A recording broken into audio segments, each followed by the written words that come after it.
Bawain na ninyo kaming province, yun dyan, pati Philippine province of China. For many years, this boat has provided a livelihood for more than 20 Filipino families. Philippine province of China. A Chinese vessel rammed the rear of their boat. 非常高兴其 We are very grateful for Vietnamese fishermen rescued us, or we would died by now. Philippine province of China. 非常高兴其吉祥双湖 Tama, palakpakan po natin yung mga kasundaluhan natin. Diba tama yon? Sa atin ng West Philippine Sea, and maraming salamat po sa lahat ng lumalaban at tumitindig sa opresyon at pambubuli ng China. Alam ko pong nandito lang kami sa screen, pero very proud po kami sa inyong ginagawa. Palakpakan uli ang mga yan. Okay, kung nakakatulong pa po sa inyo itong suporta namin, pagpapatuloy namin to at tatrash talkin namin lahat ng kokontra sa inyo. Buwis buhay ang mga sundalong ito para lamang masiguro na hindi maagaw maski nakatiting na teritoryo. Yan ang mga talagang bayani na lumalaban sa pang-araw-araw. Hindi lang po basta propaganda ang nangyayari ngayon sa West Philippine Sea, kagaya ng pinapakalat ng mga Duterte. Hindi po, nangyayari po talaga to. Ayan Ating Pilipinas video! Sa West Philippine Sea. Hello, video!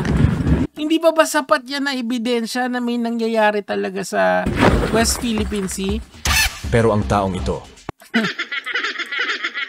sige. Basta-basta na lamang nakipagsabuatan sa China para makapasok sila sa ating teritoryo. Lugi kasi tayo doon sa status quo na yon. Kasi hindi natin alam kung hanggang saan yung status quo na yon. Tandaan nyo, ang dami ng linagay na artificial island, Coast Guard, shipping, fishing outpost ng China sa West Philippine Sea. And wala tayong ginawa doon. Yun ba yung status quo na yon? Wag naman. Boo! Anyway, tuloy natin.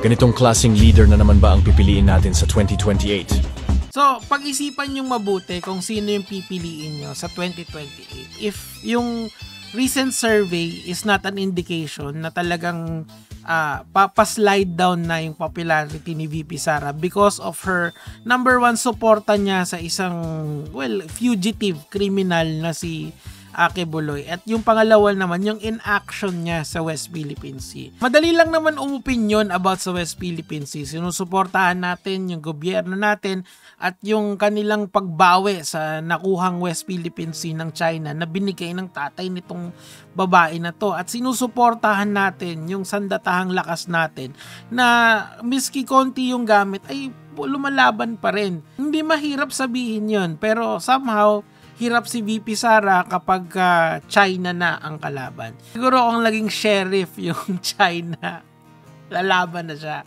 Choose wisely pagdating ng 2028 mga kamatis, mga kaibigan. Gege mga lods.